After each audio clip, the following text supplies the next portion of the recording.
Wow, Pokemon Ultra Sun and Moon really upped the bar this time around. Gamefreak really took these games in a new direction, a better direction. I would argue that the best and most important feature of these new games are the massive amounts of events scattered about the world. For the first time in all my years of playing Pokemon games, I have found myself actually being surprised. Actually being surprised a lot. For the first time, Pokemon really feels like a living, breathing world with real secrets to discover. It's been a blast to just wander around and meet regular people and Pokemon just living their lives, with their own issues and goals. It's been even better to actually help them with their problems and help them realize their dreams, no matter how crazy they might seem. Hey, since you're already here, do you think you could be my opponent? Yeah, sure, just have your dad stop looking at us, it's creeping me out. Like, just tell him to go away. For once, I actually cared about what happened to this world, its people, and the Pokemon living in it. I'm not just some kid with a Pokemon and a cheating experience share. I'm a hero to be recognized, and I deserve these fangirls. I deserve these Miltanks, because I fought for them. Whereas before I was just a kid who kind of fell into crime fighting, this time I was determined to save everyone from whatever evil team leader or Pokemon invasion we were fighting. These events range from small, simple requests to elaborate tasks that take you all around Alola, or require you to catch certain Pokemon. Some give you really helpful items, like this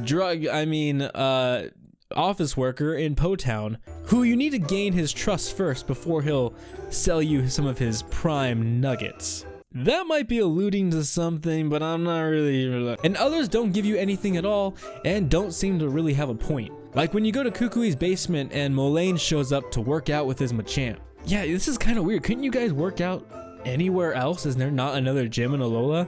You had to come to Kukui's basement? It just seems a little weird. But reward or not, these events help world build, and I believe that's going to be really important going forward. This game feels like a testing ground for something a lot bigger that Gamefreak is working on. Perhaps a more dynamic Pokemon game, similar to the open world of Breath of the Wild. I think that, just like Legend of Zelda, the Pokemon Company plans on breaking barriers with this new formula. So for this video, I wanted to outline 10 of these events, 10 of my favorite events. A lot of them are just funny, lighthearted scenarios, but some of them hit pretty hard on sensitive topics, like death and loss. You know, just real life problems, like in a real world. I also want to preface this video by saying that choosing just 10 of these to list was really difficult. Honestly, I've enjoyed every single one of them, and if you have a favorite that I didn't list, tell me in the comments below. Don't forget to nuzzle that like button and subscribe for more content. Okay. Phew. Let's get started. If you've been following my channel, you know that I've discussed Alima a lot. So I was incredibly excited to see that he got his own event. That's right, his. Boy, not girl. Boy, not girl. Just making sure we're on the same page. Someone has stolen Alima's nugget. He suspects that it's these 3 Pokemon.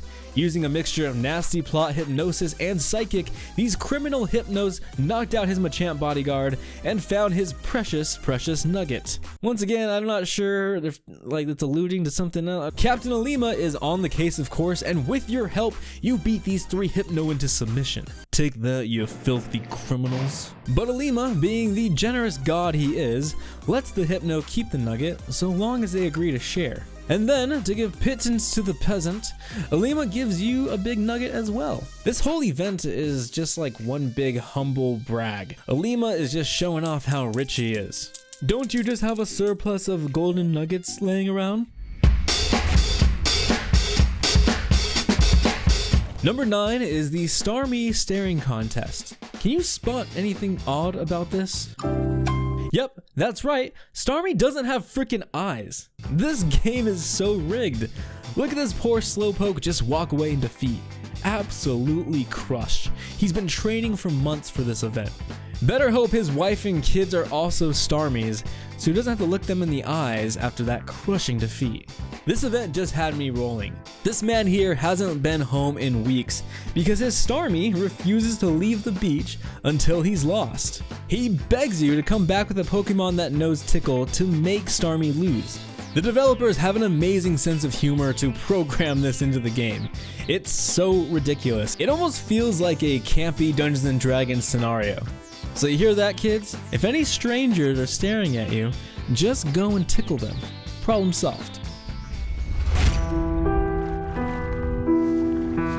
Okay, so remember when I said some of these events are sad? Well, this is one of them. At the Aether Foundation headquarters, you can hear the story of a Pokemon whose owner has died, and this Pokemon refuses to be set free from the PC box. Tragic. So, naturally, the only option this poor woman has is to give this Pokemon to a completely random stranger. You'll receive the left Pokeball and be tasked with finding someone who will take it. Head to Molly City and you'll find a mother and her daughter talking about her grandfather. Now, I know, when I covered this event on my channel, I memed it pretty hard by making Dartrix an emo owl. Whatever. But it's definitely sad. These people and Dartrix are dealing with the loss of a loved one. But there's also a bright side. This is a happy reunion that you as a player made happen just by walking by.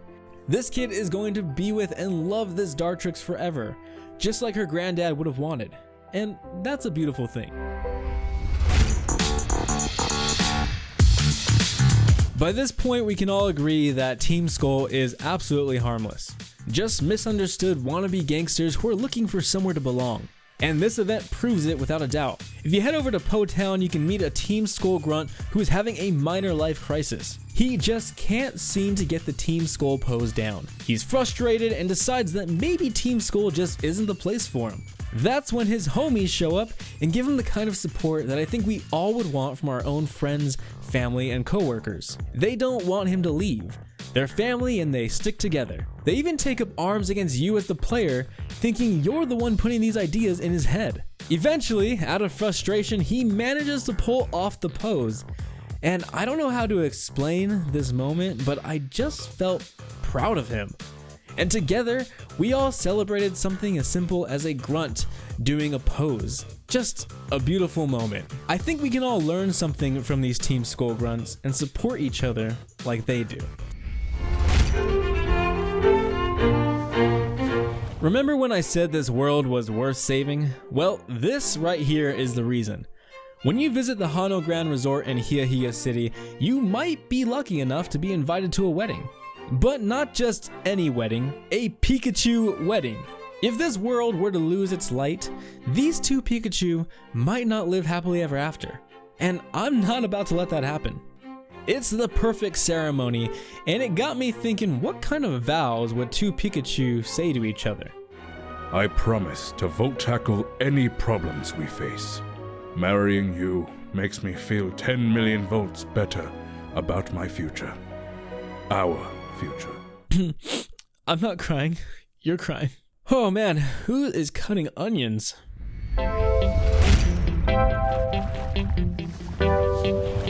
Just like an onion, number 5 is number 5 because it just has so many layers to it. It's the story of two in-love Pyukumuku who have lost each other and wish to be reunited. Their names? Mukio and Mukiet. Romeo and Juliet. I'm sure you can see the resemblance.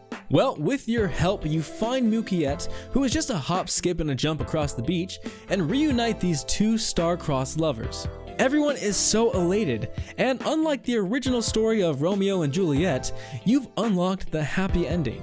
And just when everything seems all well and good, that's when our number 5 event also becomes number 5 in the top 10 anime betrayals of all time. This little demon spawn shows up and just throws Mukiet into the water, once again tragically separating these two love turds. And that's it.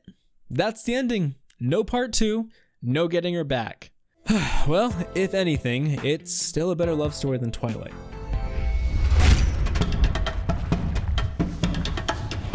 Kahuna Hala was responsible for giving you your starter in the beginning of the game. But what about those trial goers that live on other islands? Surely they're not all coming to this island. Where do they get their starters? Well, in this event, we find the answer to that mystery. The respective kahunas on each island have a duty to do, and Nanu has an interesting way of going about it. Yes, that's right, Nanu gives his new trainers the difficult choice of Meowth, Meowth, or Meowth. This kid is having trouble deciding between the three and asks you for your help. No pressure. Personally, I'd go with Meowth, but that's just me. It makes me wonder if Ash would have slept in even longer if those were his only choices. One of the more elaborate and actually useful events is the Ditto 5 event in Coney Coney City. Ditto are turning into people and ruining their lives, and you're the only 11-year-old in town who can stop them. Because police in this game are good for nothing. Why are our taxes paying your salary when you never leave that seat? Not only are all these cases fun and hilarious, but they also give you a good chunk of change. And I'm talking like 20,000 for every one you solve. Gamefreak also tries to be a bro and help you out by making all these Ditto have great natures and IVs for competitive Pokemon breeding. Good guy Gamefreak, am I right? So make sure to catch all of them and don't faint them like I did. There's even a part where you get to meet a Ditto disguised as Olivia. Oh man, if I could have a Ditto just be Olivia at all times, I would not complain.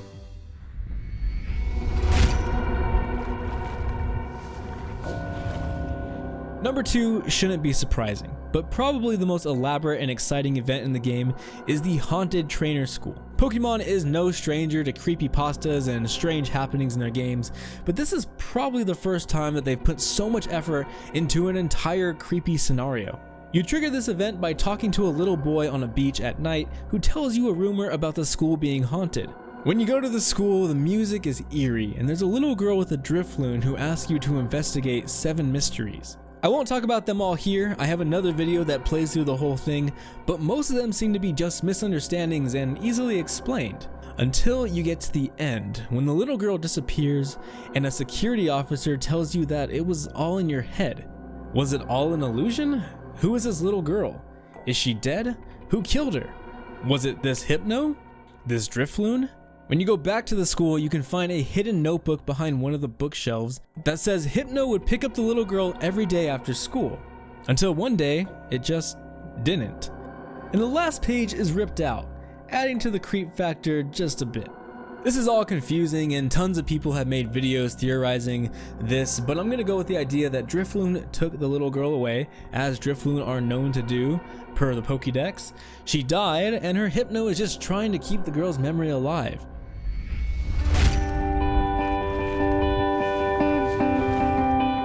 Number 1 is the meeting between Moan and Lusamine at Aether Paradise. You can trigger it by waiting a month after beating the game and defending your title versus Gladion. It's definitely the hardest hitting, most bittersweet event I've seen in the new games. To give you some context, Moan has been confirmed as Gladion's and Lily's father, as well as Lusamine's husband. The only thing is, while researching Ultra Wormholes, he disappeared through one. And ever since then, he doesn't remember his family. This caused Lusamine to go crazy and try desperately to find him again. Poor Lusamine, her husband doesn't remember her or her kids. Kinda makes you actually care about her and not just paint her as this big bad villain anymore. It's also why her resolve at the end of this event is just so heartbreaking. Even though it hurts, she chooses not to tell Moan who he really is and what he really means to her, thus watching him walk out of her life once again. Gladion asks if she's sure about leaving things that way, and she replies with a resolute yes. After all, the way he smiles now, it's quite lovely, don't you think?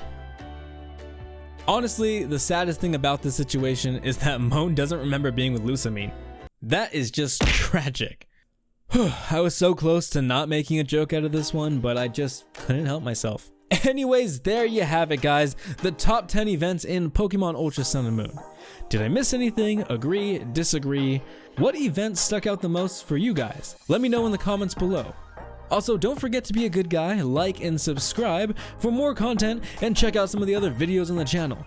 Also, I wanted to give a big thank you to everyone who watches my videos. Your eyes, ears, likes, and subscriptions have allowed me to put out the best content I possibly can. Hashtag blessed be thy miltanks. May its milk be sweet and not sour. I'm GoodguyGastly, and that is GG.